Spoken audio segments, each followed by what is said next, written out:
लालची भाभी।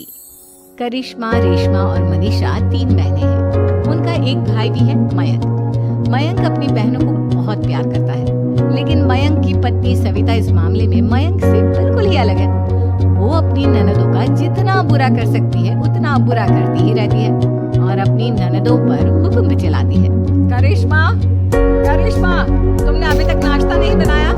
तुम्हारे भैया को ऑफिस जाने में देर हो रही है। हाँ भाभी, बस अभी बनाती हूँ। करिश्मा, तुम ये ढीलापन छोड़ दो। कल को पराए घर जाना है। वहाँ अगर तुम इस तरह से काम करोगी तो लोग क्या कहेंगे कि माँ ने और भाभी ने कुछ सिखाया नहीं। और तुम्हारी दोनों बहनें कहाँ हैं? रेशमा मार्केट गई है और मनीषा सो रही है। क्या? सुबह के 8 बज रहे हैं और ये महारानी अभी भी सो रही है? ये कहते हुए सविता अपनी सास दुर्गा देवी के पास जाती है। माँ जी, देख रही हो अपनी बेटियों के तौर तरीके? क्या हुआ बहू? सुबह सुबह क्या कर दिया मेरी बेटियों ने? अरे एक तो अभी उठकर किचन में गई है, दूसरी सुबह सुबह बाहर चली गई और तीसरी अभी तक सो रही है। क्या करूं मैं इन तीनों का? मैं तो परेशान हो गई हूँ। जा जाकर उठा उसे और रेशमा से मैं बात करती हूँ। सविता सीधा मनीषा के कमरे में जाती है और उससे कहती है, महारानी जल्दी उठो, सूरज सर पर आ गया है। भाभी, थोड़ी देर और सोने दो ना। मैं रात को लेट सोई थी। क्या ना, यूनिट टेस्ट चल रहे हैं। शराफत से उठती है या नहीं, या फिर पानी की भरी बाल्टी डालो तेरे ऊपर। नहीं भाभी, मुझे बिस्तर में नहीं लाना, उठती हूँ मैं। मनीषा जल्दी से उठकर बाथरूम में चली जाती है। सभी आराम से बैठकर नाश्ता कर रहे होते कि तभी रेशमा बाजार से हाथ में सामान लिए आ जाती है। रेशमा को देखते ही सविता उस पर बरस पड़ती है। लो, आ गई महारानी। ऐसा भी क्या सामान लाना था जो सुबह आंख मलते ही बाजार की तरफ रवाना हो गई? भाभी, कल आप ही तो चीख रही थी कि घर का सारा सामान मुझे ही लाना पड़ता है, घर में किसी को भी किसी काम से कोई लेना देना नहीं है। अब मैं बाजार जाकर सामान ले आई तो आपको इस बात से भी तकलीफ हो रही है? देख रही हो माँ जी, अपनी बेटी की जुबान कैंची से भी तेज चलती है। और मयंक, आप तो कुछ कहेंगे नहीं अपनी लाडली बहन को। रेशमा, अपनी भाभी से ऐसे बात नहीं करती। चलो माफी मांगो। भैया, मैं क्यों माफी मांगू? आप भाभी से बोलिए ना कि हम पर कम हुक्म चलाया करें। हम इस घर की बेटियां हैं और आपकी पत्नी की ननद है, नौकरानी नहीं। लो कर लो बात। इनकी भलाई के लिए कुछ भी बोलो तो इन्हें बुरा लग जाता है। इस घर में यही इज्जत है मेरी। देख लो माँ जी, आपकी बेटी किस लहजे में मुझसे बात कर रही है। सविता वहाँ से चली जाती है।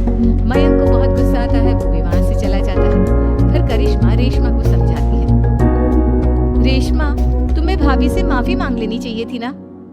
लेकिन दीदी, मैंने कुछ किया ही नहीं, तो मैं माफी क्यों मांगू? हाँ करिश्मा दीदी, रेशमा दीदी जैसे ही घर में आई, भाभी ही उन पर चिल्ला रही थी। हाँ, मैं मानती हूँ कि गलती भाभी की थी। मैं तो इसलिए बोल रही हूँ कि भाभी ने माँ को तो पूरी तरह अपने वश में कर लिया है। वो हमारी बात सुनती ही नहीं। मयंक भैया हमारे लिए हमेशा खड़े रहते हैं, इसलिए उनकी बात का मान तो तुम्हें रखना चाहिए था ना।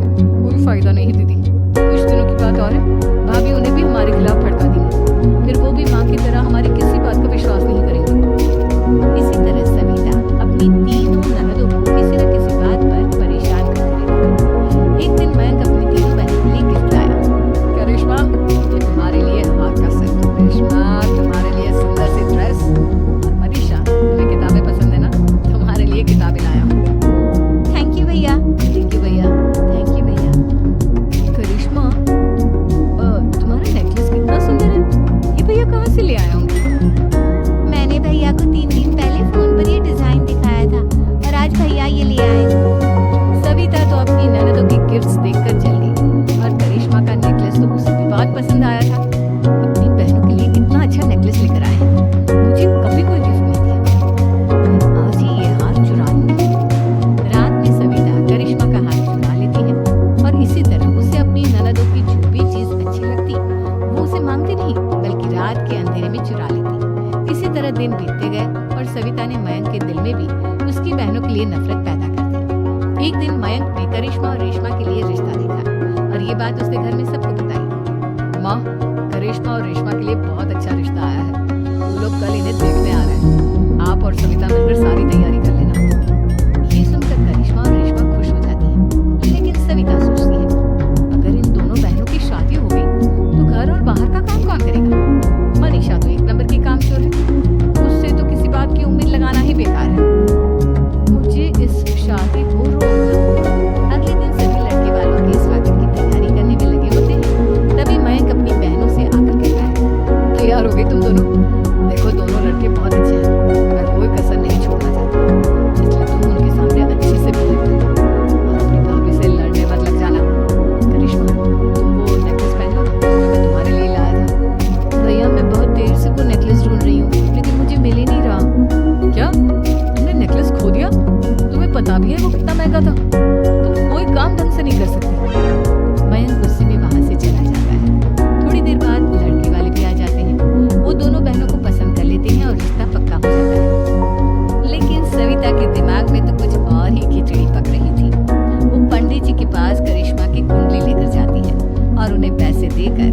करिश्मा की कुंडली बदलवा देती है। जब लड़के वालों के पास करिश्मा की कुंडली जाती है तो वो दुर्गा को फोन करते हैं। बहन जी, हमने करिश्मा की कुंडली अपने पंडित जी को दिखाई थी। आपकी बेटी की कुंडली नहीं बल्कि दोषों का पिटारा है। देखिए, मैं और मेरे पति इन सब बातों में बहुत विश्वास करते हैं, इसलिए हम आपकी बेटी से अपने बेटे की शादी नहीं करा सकते। इस तरह करिश्मा का रिश्ता टूट जाता है और सभी घर वालों को बहुत दुख होता है।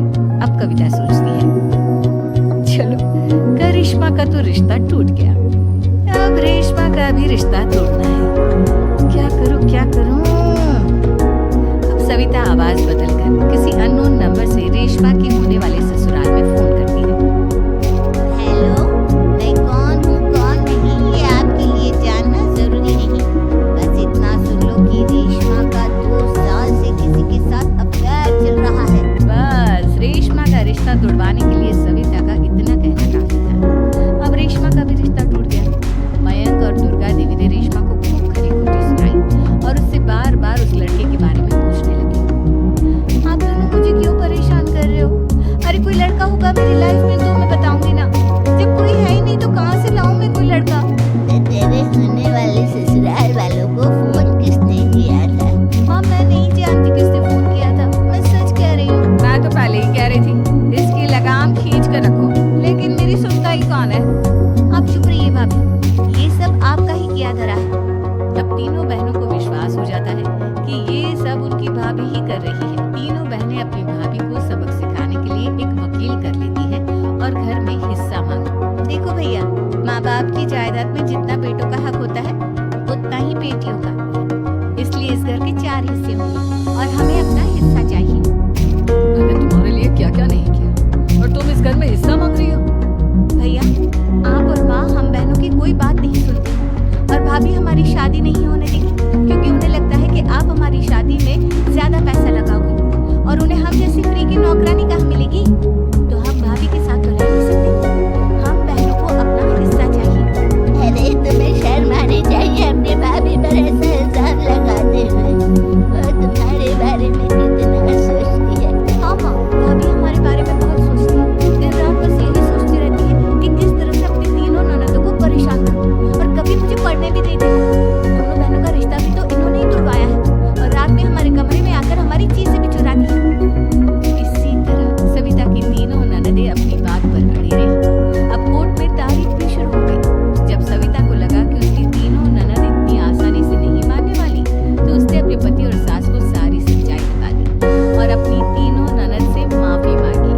मयंक और दुर्गा को भी अपनी गलती का एहसास हो गया। अब सविता खुद करिश्मा और रेशमा के लिए अच्छा रिश्ता ढूंढती है